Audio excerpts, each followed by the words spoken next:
High everyone, welcome to the বন্যাস world. অনেক দিন পর একটা বড় ভিডিও নিয়ে এসেছি। তো বড় ভিডিও বানিয়ে হয়ে ওঠে না।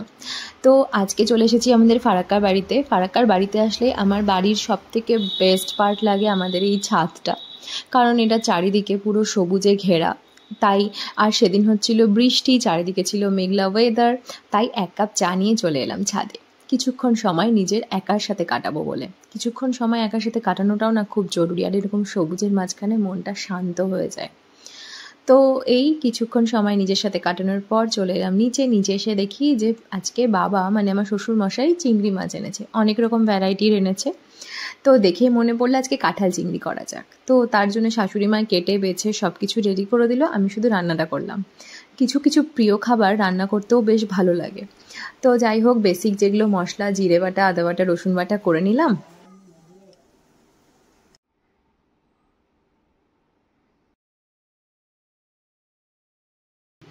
আর তারপরে সমস্ত মাছগুলোকে বসে দিয়েছি ভাজতে। আমার কাছে 3 রকমের মাছ ছিল, মানে চিংড়ি মাছেরই 3 রকম ভ্যারাইটি ছিল। তো ভেবেছিলাম 2 রকম পদ তো করবই, যেমন গলদা চিংড়ি, কুচো চিংড়ি, আবার বাগদা চিংড়িও ছিল।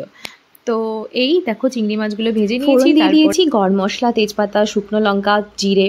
দেখো আগেই বলে রাখি, আমি কিন্তু কোনো কুক মানে এক্সপার্ট কুক নই, বাড়িতে নিজের মতন করে রান্না করি, ব্যাস এইটুকুই।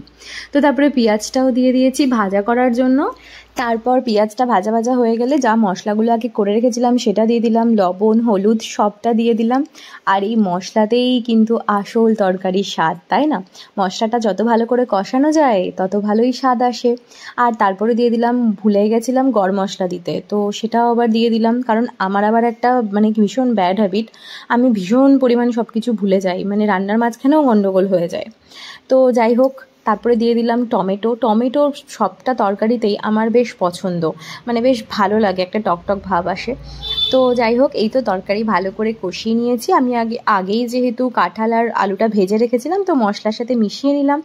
আর এই দেখো, তোমাদেরকে দেখায় আমার রান্নাঘর থেকে বাইরের দৃশ্যটা। এখানেও কিন্তু পুরোপুরি সবুজ। জানো, বাড়িতে থাকলে এই জিনিসটা আমি খুব এনজয় করি। আমার বাড়ির চারপাশের পরিবেশটা না পুরো সবুজে ঘেরা, খুব ভাল লাগে।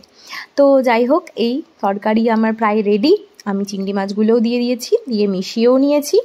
তো কাঁঠাল চিংড়ি আর নামানোর সময় একটু ঘি দিয়েছিলাম, বাস এইটুকুটাই। আর এইদিকে করছিলাম ওই গলদা চিংড়ি দিয়ে একটা তরকারি, মালাইকারি বলবো না, বাস একটা তরকারি।